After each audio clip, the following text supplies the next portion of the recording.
Makasih untuk kesempatan saya bisa ke sini, Pastor Yusak, Fang, semua leaders yang ada, teman-teman yang baru kenal, thank you ya. Ya, makasih. Dan saya ingat terakhir saya ke sini sendirian, kali ini saya sama istri Q. Ya, Fani. Tapi mau perkenalan dulu, nggak usah ya? Nanti aja ya, nanti ya. Ya. Nama saya Semi, tentu istri saya namanya Fani. Om, sehat-sehat tante? Ya, sehat. Kami melayani di Jakarta udah tahu lah ya GBI Home. Terakhir kan saya juga udah ceritain ya, udah ya oke. Jadi di Home di Jakarta, gerejanya kayak gereja saudara nih, ya banyak family, keluarga muda. Karena kami kan masih muda, makasih. Jadi keluarga muda rata-rata punya anak kecil gitu, ya. Jadi kami bergereja karena banyak family yang kumpul gitu. Saya dulu juga jadi bagian dalam tim pelayanan CLCC di Bandung, jadi dulu sering bolak-balik ke sini di Bandung sampai itu 2020 ya, pas COVID, ya, habis itu saya udah nggak di bagian tim, jadi nggak terlalu lagi ada dalam tim pengembalaan dan harus ke Bandung gitu. Jadi sekarang fokus di Jakarta dan tentu saya juga Yusak juga terlibat di dalamnya. Kami berdua adalah coaching director untuk Indonesia untuk City to City. Jadi kami banyak mendampingi teman-teman yang yang perintisan gereja gitu. Ya, orang-orang teman-teman yang lagi merintis gereja City to City ada program pendampingannya, ada coachingnya. Haleluya. Cukup ya? Cukup ya? Selamat datang. Ya, pemain drum kita. Oke, saya dikasih tema besar sebenarnya tangki hati. Ya, memang Yusak kalau kasih tema nih luar biasa. Ya. Tangki-tangki dia masukin dalam tema, oke? Nah, tapi kami kasih subtema ini ya, kasih sejati dalam rumah tangga. Sore ini sampai malam kita akan banyak berbicara soal family. Menarik. Kemarin saya ngobrol sama anak-anak muda, ya. Saya cek satu-satu, verbal aja nih, ya. Cek gini, bukan survei Google Form, bukan. Ya. Saya lihat dari wajah-wajahnya, saya ajak mereka angkat tangan gitu. Semua rata-rata pingin menikah yang belum menikah. Ajaib tuh. Ya. Saudara yang menikah, saudara ngerti bahwa pernikahan itu sukar. Pernikahan itu sulit. Iya, asli. Kayaknya saudara kurang yakin. Sulit, gak mudah, penuh keputusan. Tapi anak-anak itu semua mau menikah, mau. Saya tunjukkan kenyataannya ada 4 tahun lalu menurut Badan Mahkamah Agung yang mencatat tentang pernikahan ada 40-an ribu perceraian. 40-an ribu. Ya, luar biasa. Oh sorry, 400 ribu, ampuni saya. Di Indonesia 400 ribu. Peningkatan dari tahun 2000, dari tahun lalunya 40 ribu. Jadi 40 ribu itu peningkatannya. Jadi saudara bisa tahu sulit tuh menikah, 400 ribuan orang gagal menikah. Saya kemukakan itu di hadapan anak-anak kita di gereja dan semua masih ingin menikah. Luar biasa, luar biasa. Luar biasa. Ya, puji Tuhan, ya, puji Tuhan. Tapi dalam konseling dalam gereja kami membiasakan untuk membicarakan pernikahan dengan terbuka dengan anak-anak. Jadi mereka dipersiapkan dengan, kadang-kadang dalam mempersiapkan pernikahan mereka cuma ngomong yang manis-manisnya aja. Ya, seru banget ya kita berdua tuh seru banget, menikah tuh seru banget. Bisa gandengan tangan, ya ampun cuma gitu doang. Iya. Ditanya kenapa pacaran, iya semua udah pacaran, aku kok enggak, kayak gitu. Tapi kalau kita lihat, next slide coba. Apa yang kita mau bahas hari ini lebih dari sekedar hal yang simple. Ya. Karena pernikahan adalah sebuah ide dan inisiatif dari Tuhan. Wow, Efesus 5 ayat 31, yuk baca sama-sama, ada di bawah situ kalau saudara bisa baca. 1, 2, 3. Sebab itu laki-laki akan meninggalkan ayahnya dan ibunya dan bersatu dengan istrinya sehingga keduanya menjadi satu daging. Ya. Bahkan kalau kita melihat pernikahan dirujuk kepada kitab Kejadian gitu. Tuhan Allah kita merupakan Allah yang satu hakikat tapi tiga pribadi. Ya. Dia menciptakan kita seturut rupa dan gambar Allah. Sehingga somehow dalam hidup kita ada kerinduan untuk selalu punya companion. Allah kita utuh. Satu hakikat. Tiga pribadi, utuh dia. Tapi dalam keutuhannya dia memilih menciptakan saudara dan saya. Saya nggak bisa membayangkan hal lain alasan selain dia sayang sama kita. Ya. Dalam keutuhannya dia keluar gitu untuk membagi kasihnya kepada orang. Makanya saudara, kasih itu memang butuh orang lain. Ya, butuh. Makanya saya ngomong juga sama beberapa adik. Hei, kasih pernikahan itu bukan setengah sama setengah jadi satu. Enggak gitu. Iya Kak, aku tuh kalau nggak ada dia merasa kurang. Kalau nggak ada dia kayaknya nggak lengkap. Itu bukan pernikahan Kristen. Pernikahan Kristen utuh dalam Kristus dipersatukan jadi satu daging. Jadi bukan setengah. Akhirnya nanti kita di pernikahan nyari setengah terus. Begitu masuk nyari dipuaskan terus, diisi terus. Kenapa? Karena kitanya nggak utuh. Saya ngerti sih, tapi jujur sama saudara. Begitu masuk pernikahan, gitu juga saya. Ya. Kok aku nggak dimasakin sih kalau pulang? Mulai matanya tajam. Artinya cepat, next gitu. Ya, saya bisa mengerti. Ya, ada kan itu yang diproses. Jadi bukan pemenuhannya, yang diproses adalah pengurangan keakuan saya. Yang utuh tadi dijadiin satu, banyak yang dikurangi saudara. Ya, banyak yang dikikis, banyak yang jadi proses. Saya terus lagi. Yang sore ini sampai jam berapa Yusak? Maaf. 5:30, oke. Jadi nanti saya lagi ngukur sama Fanny. Next slide ya. Tuhan sangat menghargai pernikahan. Karena dia sangat menghargai pernikahan, makanya dia menolak perceraian. Kita menolak perceraian. Bukan karena yang lain, tapi karena kita menghargai institusi pernikahan itu juga. Alkitab dimulai dengan menuliskan kitab Kejadian, bahwa setelah penciptaan aktivitas pertama adalah sebuah penyatuan, sebuah pernikahan antara pria dan wanita. Dan Alkitab di kitab Wahyu mengakhiri dengan sebuah pernikahan agung anak domba. Jadi kalau kita baca Efesus 5 ayat 32, next slide. Yang media siapa namanya? Maaf. Laura, thank you Laura. Yuk kita baca sama-sama. 1, 2, 3. Rahasia ini apa? Besar. Tetapi yang aku maksudkan ialah hubungan Kristus dan jemaat.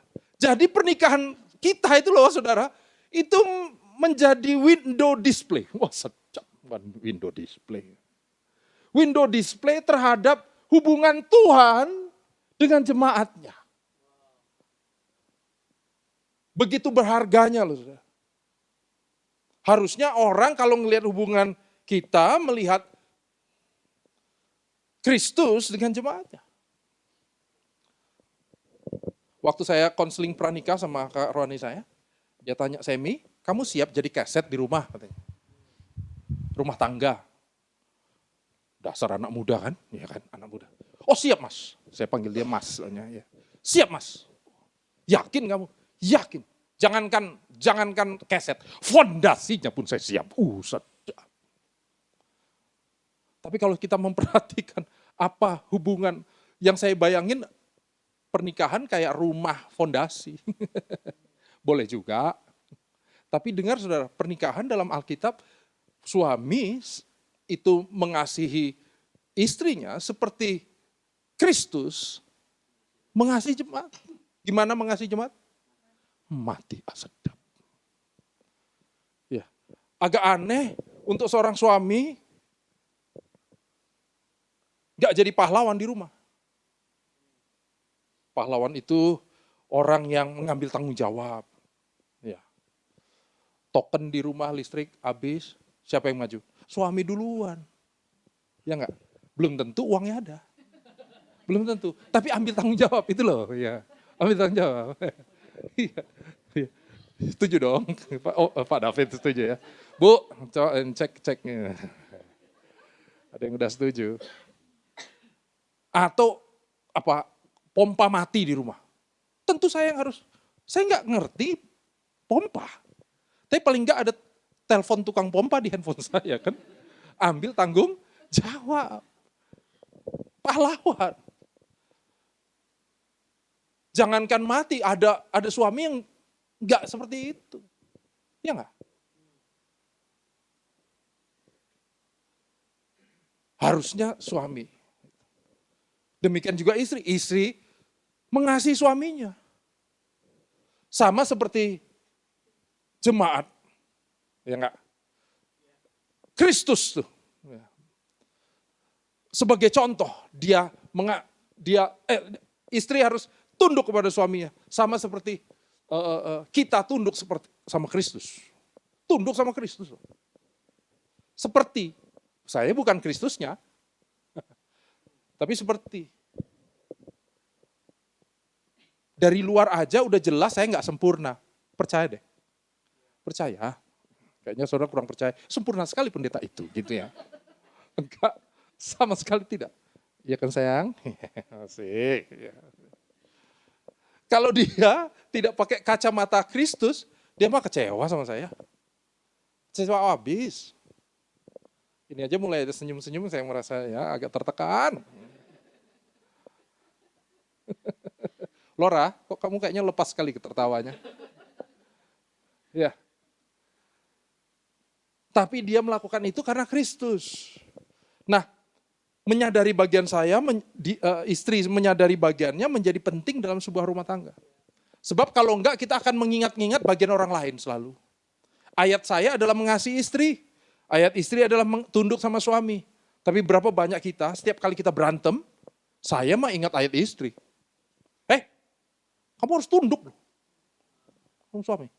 Padahal tunduk itu bukan ayatnya saya. Tunduk mah ayatnya istri. Ayat saya apa? Mengasihi. Jadi harusnya kalau kita lagi marah sama istri kita, aku tuh sayang banget sama kamu. Itu ayatnya saya. Iya dong. Istri juga gitu. Ya, jangan istri lihat suaminya, waduh. Ya. Mau tunduk, susah sekali. Aku tuh gak bisa tunduk sama kamu. Soalnya kamu tuh gini. Banyak masalah. Wong kita tunduk bukan karena itu, kita tunduk karena Kristus. Rahasia ini besar, tetapi aku akan maksudkan ialah hubungan Kristus dengan jemaat. Itu landasan sebuah pernikahan. Ya. Tapi bagaimana cara membangunnya? Untuk itu saya hadirkan Fani. Ya, silakan, Mbak. Oke. Shalom, selamat sore semuanya. Terima kasih Pastor Yusak, Pastor Fang. Saya lanjutkan aja ya, terus ya. Betapa pernikahan itu berharga di mata Allah, karena itu segala sesuatu yang berharga itu pasti kita nggak akan perlakukan sembarangan, betul?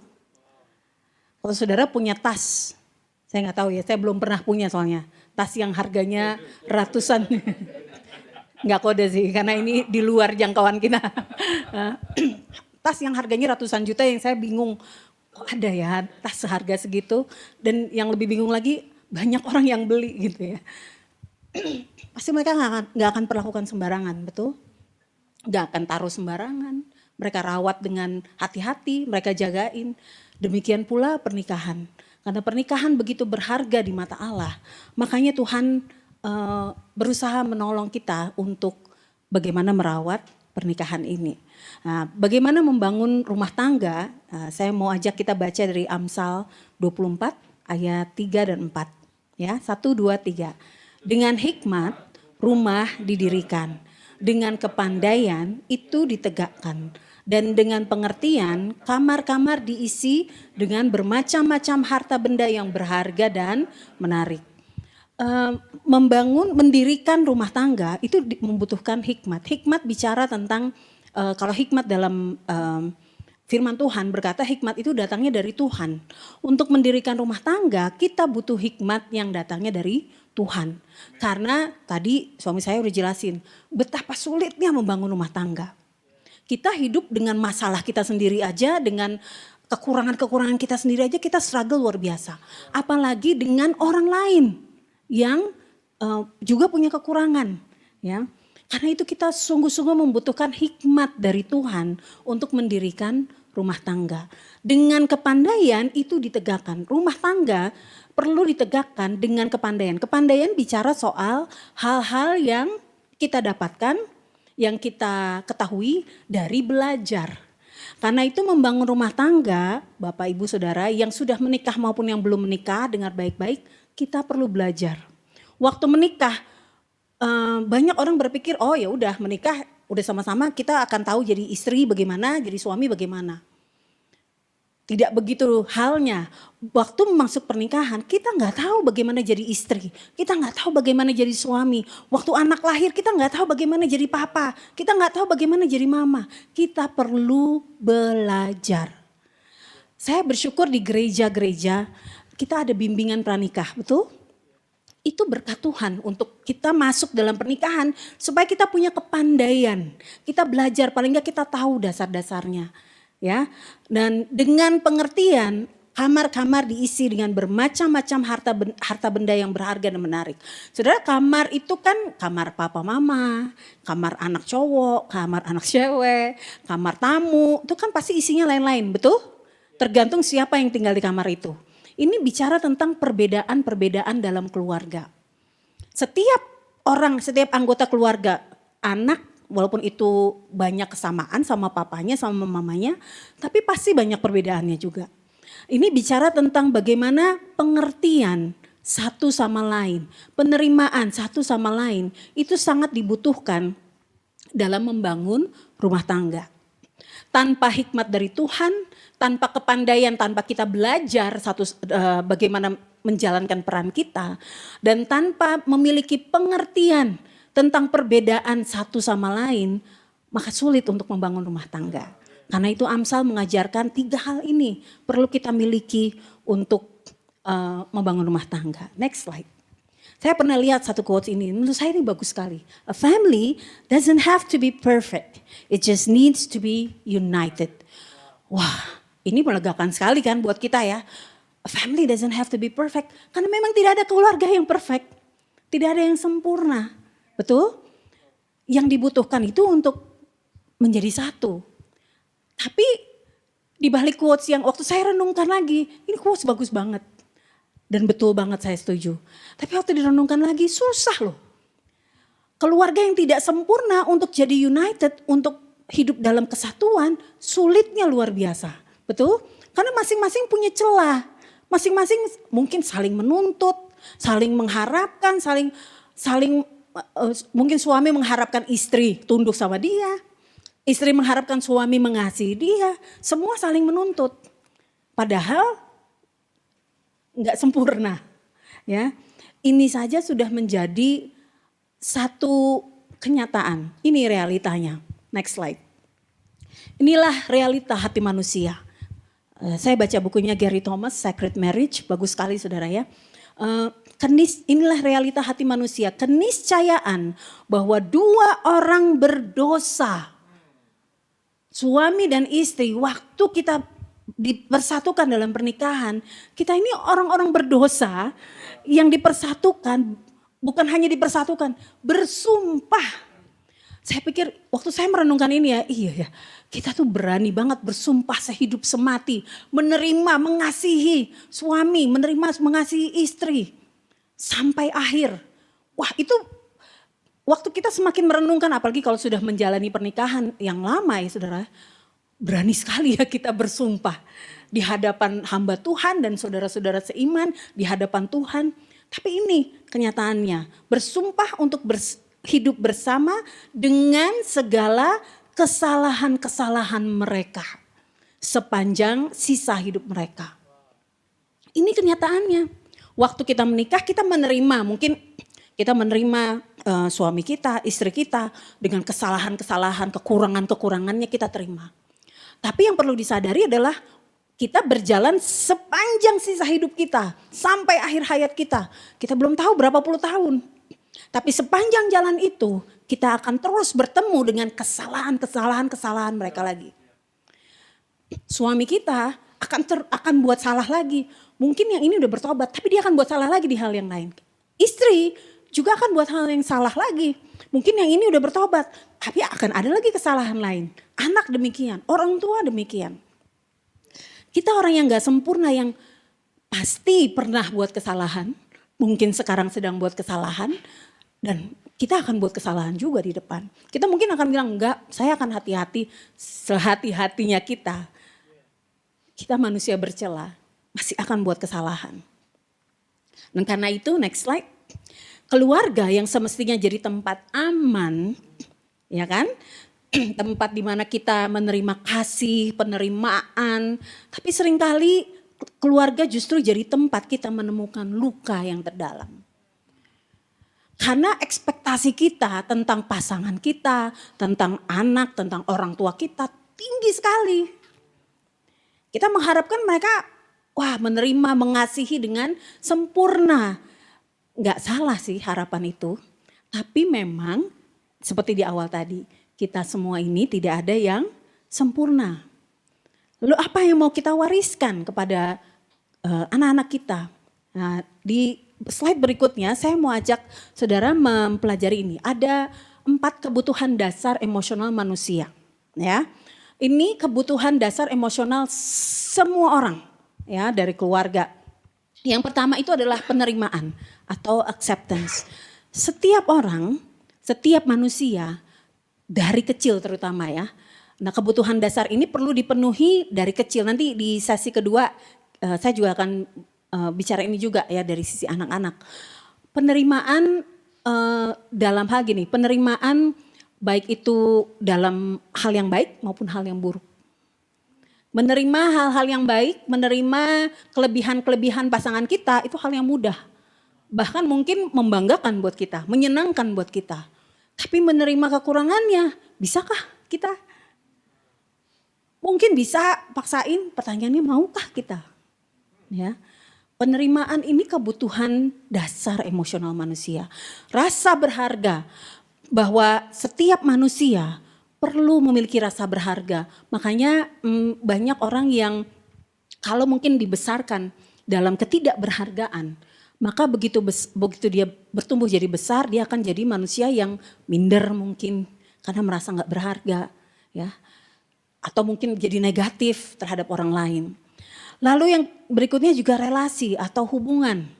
Nah, relasi ini mungkin kita hidup banyak saya temui juga gini, hidup serumah, entah itu pasangan atau dengan orang tua, tapi tidak ada connection, nggak ada koneksi. Ya hidup serumah tapi kayak nggak ada aja gitu. Ya, nah penting untuk kita memiliki relasi satu sama lain, punya keterhubungan karena seperti yang tadi disebutkan Allah kita Allah Tritunggal, Allah yang berkoneksi satu sama lain, Dia berkoneksi dalam Tritunggal itu. Demikian pula kita diciptakan serupa dan segambar dengan Dia, berkoneksi bukan hanya dengan Dia tapi dengan satu sama lain. Nah koneksi ini yang seringkali hilang apalagi di zaman sekarang di mana semua pakai gadget. Saya banyak ngobrol dengan orang-orang yang melayani ke anak-anak muda. Saya mengambil kesimpulan iya ya, seringkali yang menjadi masalah itu salah satunya adalah komunikasi. Gaya komunikasi anak-anak sekarang itu cukup dikomplain banyak orang, apalagi di kantor-kantor. Saya ingat lagi mungkin koneksi itu terhilang karena adanya yang lain, yang distraction ya, mendistraksi hubungan itu, gaya komunikasi dengan manusia. Gaya komunikasi dengan manusia kan kadang-kadang kita gesture nggak nyaman orang bisa tahu. Itu kita nggak dapetin dari gadget, ya.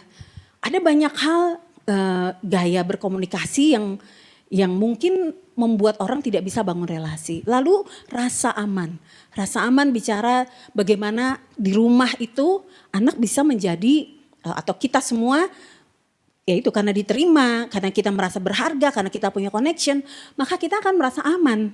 Kita tahu kita diterima walaupun kita punya banyak kekurangan, itu rasa aman. Nah 4 kebutuhan dasar ini yang dibutuhkan oleh semua orang, suami, istri, anak, orang tua, semua orang. Tapi masalahnya kita semua adalah manusia berdosa. Betul? Kecenderungan kita adalah mengutamakan ego kita mungkin. Mengutamakan kepentingan kita, mengutamakan kenyamanan kita. Maunya kamu berapa kali istri, saya dulu juga begitu saudara. Kalau misalnya suami saya mengingatkan saya ya, soal sesuatu hal ya, ada sesuatu hal, saya selalu nuntut balik, kamu udah jadi contoh belum buat saya gitu ya. Kamu dulu mengasihi saya gitu, wah menuntut. Ya itu tadi ayatnya, yang diingat ayatnya peran yang lain bukan peran kita. Nah karena keberdosaan kita, karena bercelanya kita nggak bisa memenuhi 4 kebutuhan emosional ini. Karena itu Bapa datang dengan agapas yang next. Karena manusia tidak mampu mengasihi dengan benar. Istri-istri, kalau engkau mengharapkan suamimu mengasihi dengan benar seperti yang kita harapkan, nggak bisa. Karena tidak mampu. Suami-suami kalau mengharapkan istri tunduk seutuhnya, sulit.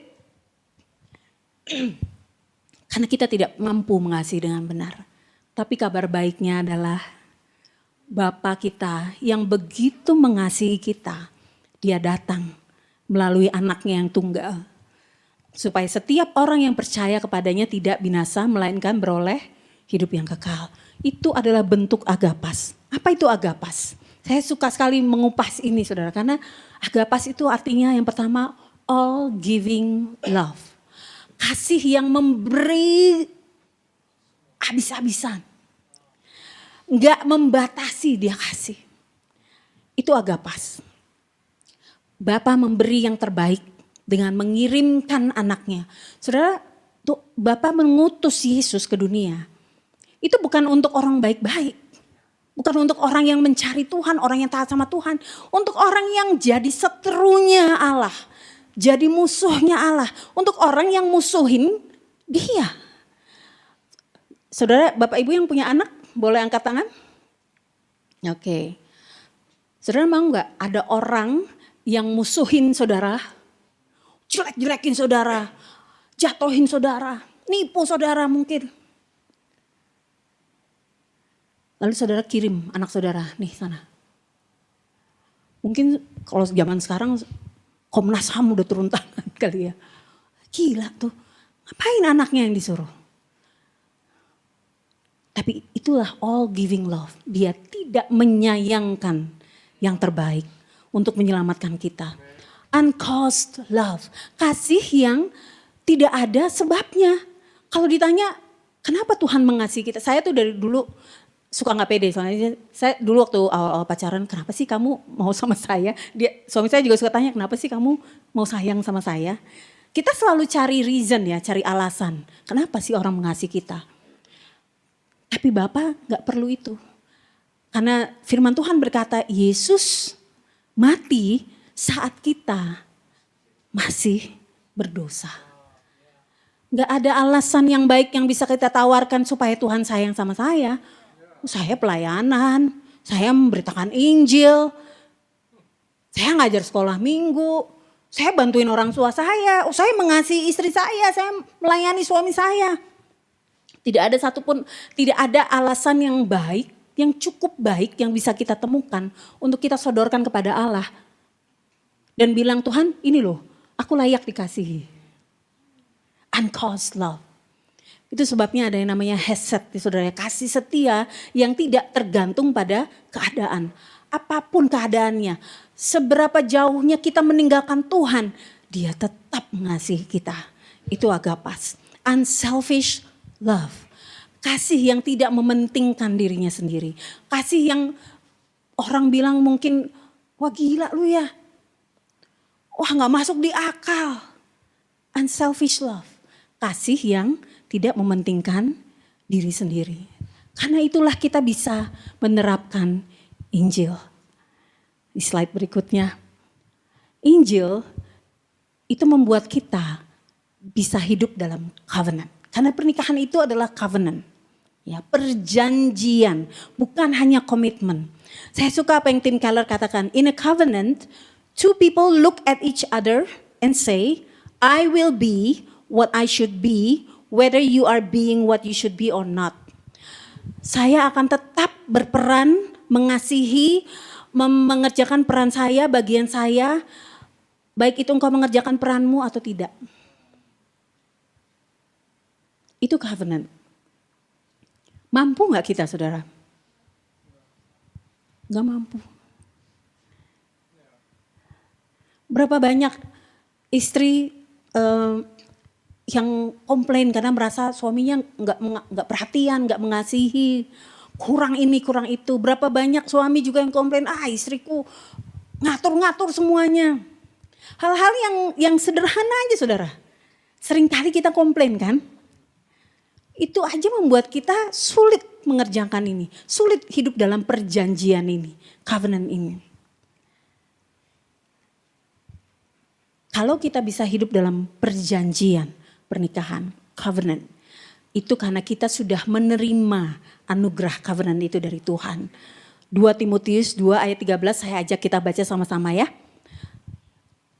1, 2, 3. Jika kita tidak setia, Dia tetap setia. Karena Dia tidak dapat menyangkal dirinya. Ini kabar baik buat kita semuanya.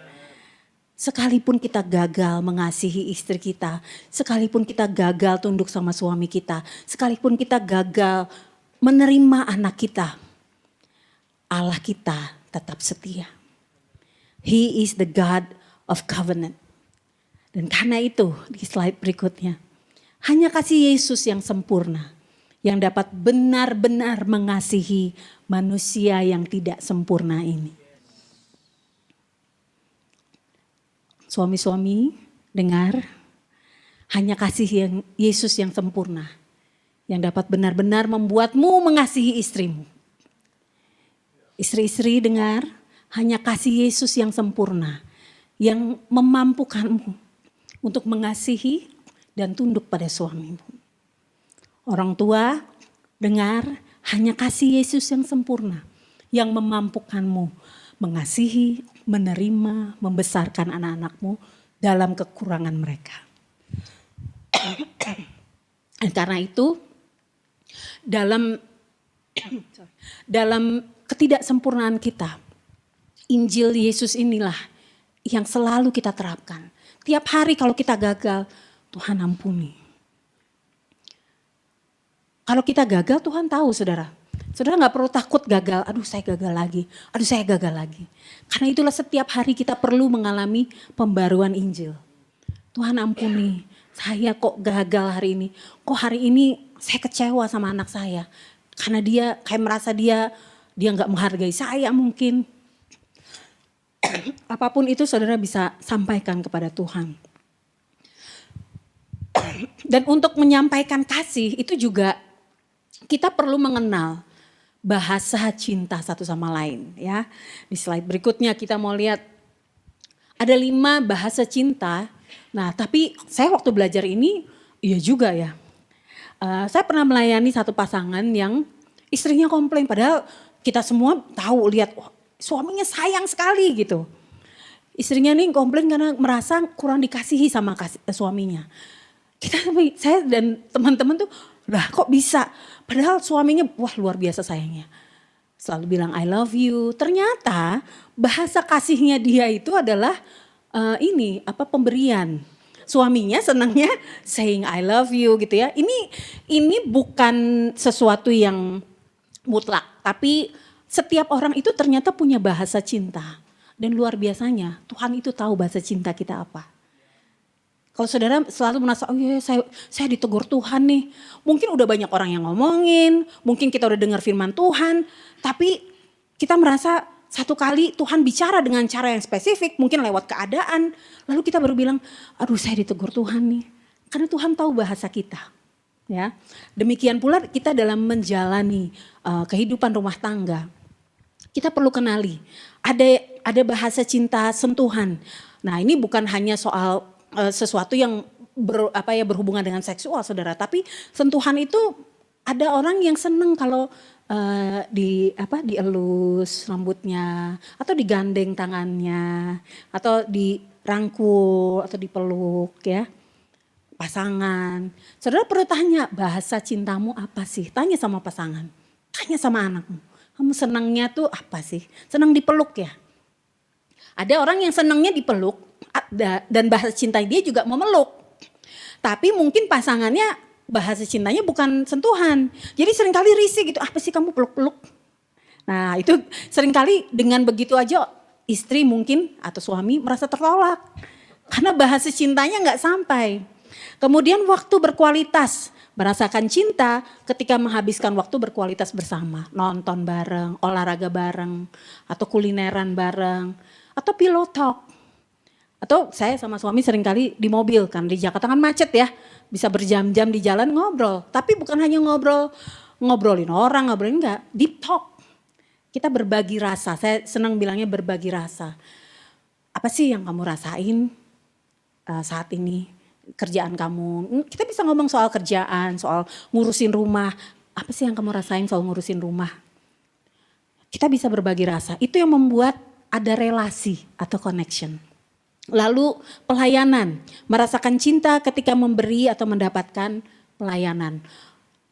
Buatin minum, siapin botol minum ya kalau mau berangkat nih, siapin. Hal-hal yang sederhana, tapi merasa dikasihi. Nah itu perlu dikenali juga. Ada juga kata-kata afirmasi. Ini gak melulu memuji, aduh kamu cantik ya, kamu keren. Mungkin gak selalu itu, tapi mungkin suami lagi bergumul pekerjaannya di kantor. Dan kita waktu mau berangkat kita bilang, Pak, Tuhan sertai kamu ya. Pasti kamu bisa melewati ini, karena Tuhan sama kamu. Itu bisa jadi kata-kata afirmasi, bahasa cinta. Kemudian menerima hadiah. Ini juga gak harus hadiah yang gimana. Cukup saudara bisa check outin Shopee mungkin atau Tokopedia. Istri pasti senang sekali. Hadiah itu gak perlu yang berhubungan dengan uang juga saudara ya. Memberi sesuatu yang kamu inget gak dulu waktu awal pacaran. Kita suka beli cendol di pinggir jalan. Beli cendol buat pasangan. Itu hal yang manis saudara, itu bahasa cinta. Nah waktu kita menghidupi Injil Yesus, kita akan dengan senang hati berbahasa cinta dengan keluarga kita. Amin. Dan saya tutup dengan ini.